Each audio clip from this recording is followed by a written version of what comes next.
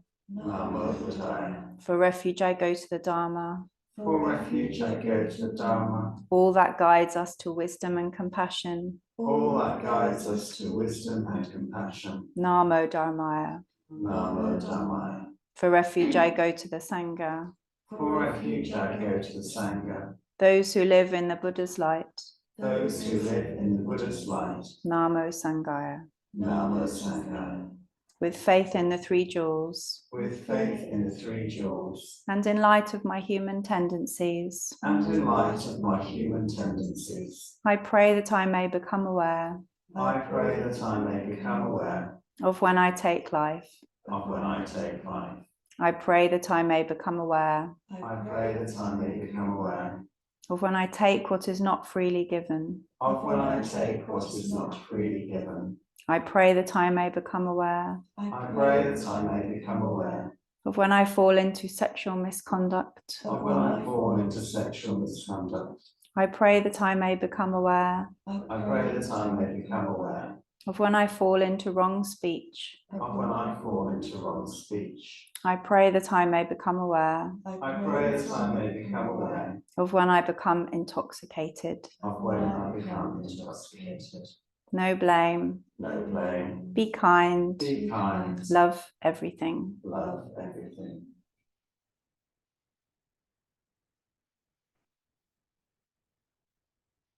Innumerable are sentient beings. We vow to save them all. Inexhaustible are deluded passions. We vow to transform them all. Immeasurable are the Dharma teachings. We vow to master them all. Infinite is the Buddha's way. We vow to fulfill it completely.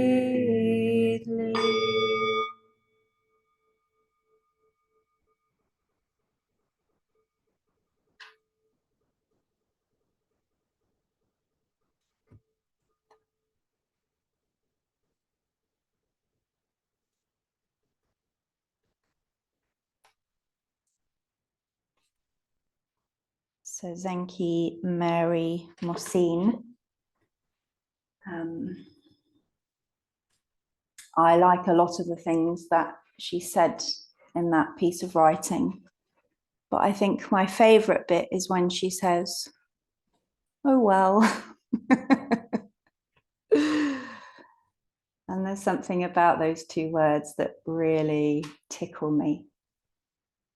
And in the rest of the chapter, she's talking about how deeply challenged she is to stay steady in the face of Donald Trump.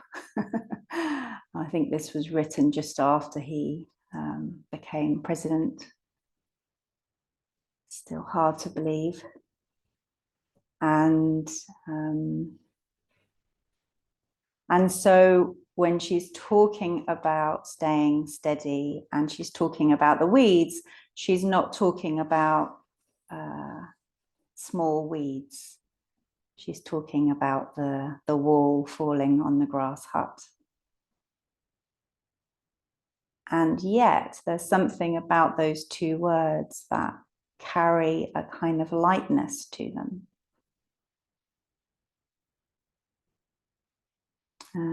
So she is a Soto Zen priest, and you can feel the flavor of Zen in that piece of writing. There's that kind of that urging to work with our own systems, to become more aware of our own weeds or the weeds of other people, and to see that as kind of grist for the mill or fuel for the fire, to work on our sitting meditation, to concentrate, that kind of effortful practice. And I wonder if there's something in those two words, oh well, that reminds me of more of a kind of a Pure Land flavor. There's something that deeply understands the state of us, the state of human beings, and can kind of just sort of shrug a little bit and smile and welcome it.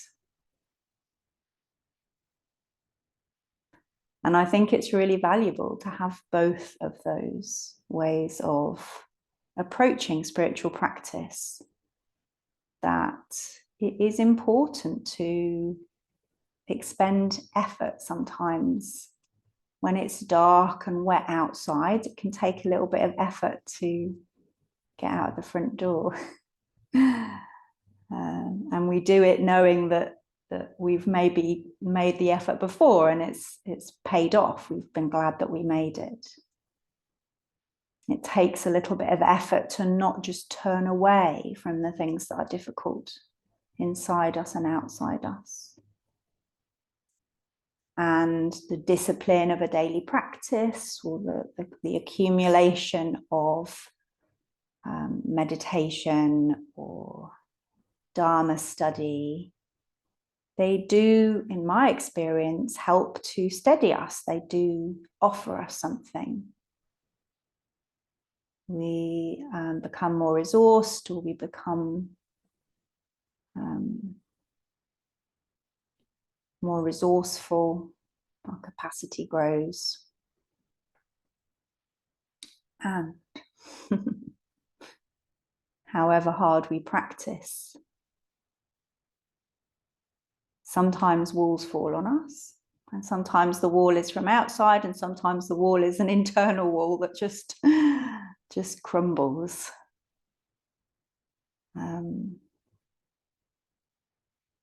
So something that I fall into less and less these days, and I still fall into, is imagining that I can practice my way to enlightenment, practice my way to perfection, practice my way to patience or compassion or generosity.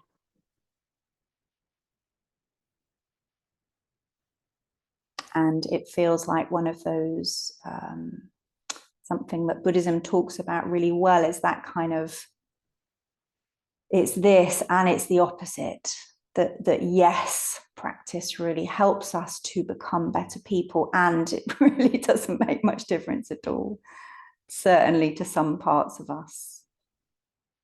Some parts of us will take many, many, many lifetimes to wear down or heal.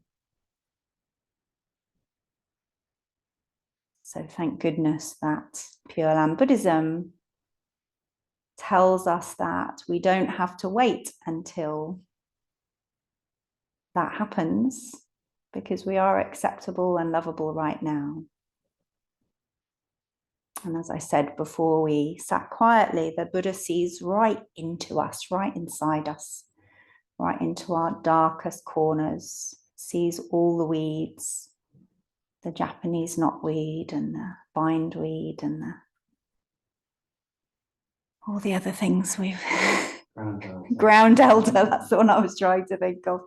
All the other ones we're familiar with in the temple garden, the bamboo, and really gets why that's there, understands, feels tender towards us, and encourages us to forgive ourselves.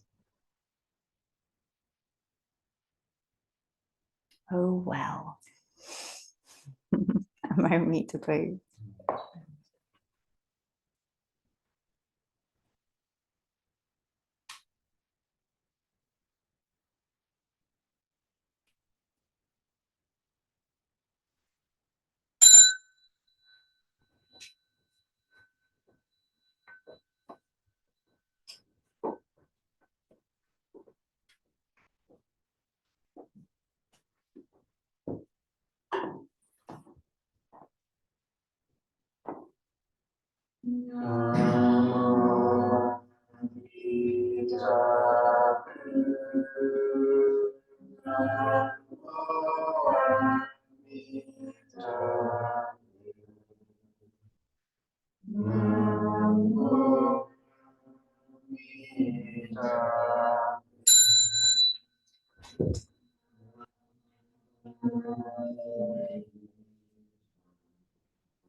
Namo Amida. Namo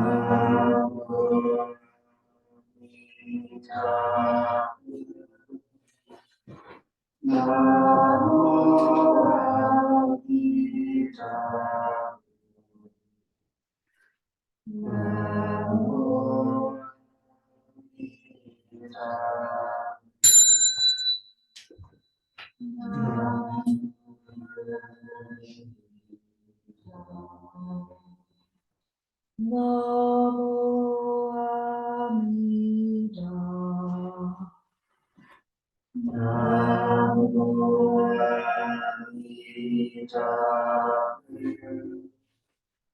Namo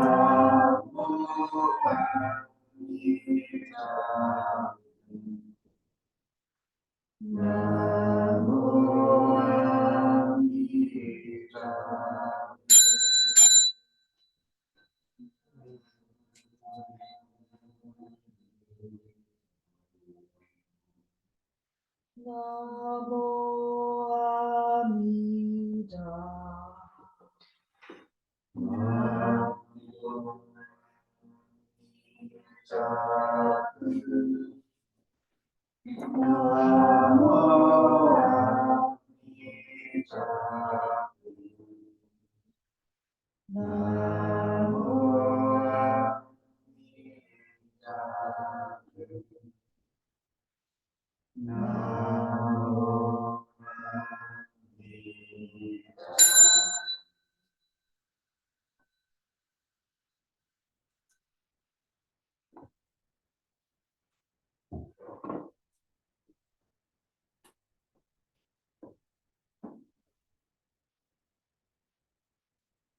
In gratitude, we offer this incense to Buddhas and Bodhisattvas throughout space and time.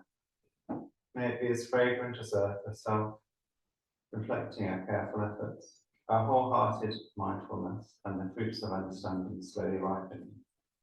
May we and all beings be companions of Buddhas and Bodhisattvas. May we awaken from forgetfulness and realize our true health.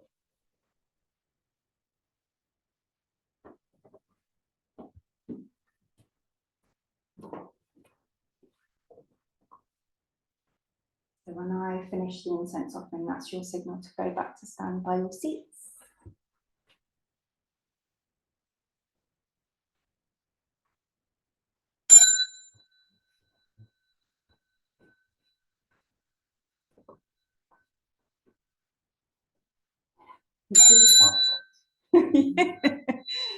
Don't copy Casper. Just two bows. What we I did too. Oh, I went that's the wrong way. okay. Usually it's okay, fine okay. to copy me though. Okay. Usually mine's copy Casper. So the two bows is just one to your right and then one to your left. It's like what sometimes you have someone that's bowing to everyone and then everyone's like, well, maybe I should be bowing to everyone as well, which is nice. You can't have too many bows. And then you bow to the Buddha. To our seats. So announcements. We have copies of our book in Hallway Hooray. So if we can sell 25 copies, then we make our money back for the setup charge. So I think we've done about 9 so far. There will be 2 book groups studying the book in January. On Monday nights, Kama will be running one in the temple at 7 p.m. for 10 weeks, and on Saturday nights at 7 p.m, Jame will be running one on Zoom. So if you want to join either of those, do let me or them know. We're meeting at 11 o'clock on New Year's Eve, if you want to join us for New Year's Eve practice, or in the living room before then. That's it, I think. So if you haven't done this before, we're leaving the shrine room in silence. So I'll go first, if you're right to open the door. And then I will be returning, Beth and Dave. So if you want to say hello or ask me any questions, don't go away. And we meet to be. Oh, closing verse. Blessed by Amitabha's light, may we care for all living things and the holy earth.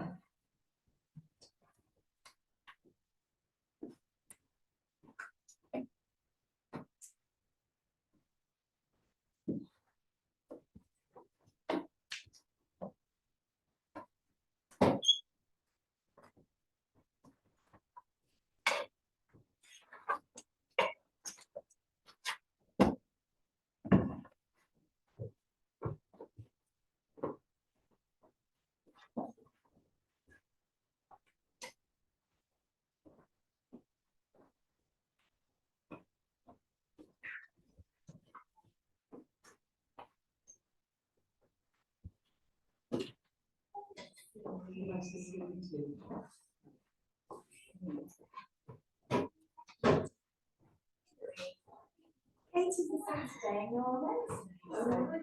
We haven't crossed paths before.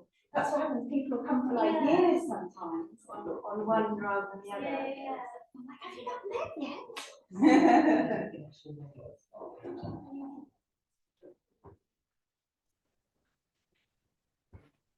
Somebody's still there. Let me just stop the video.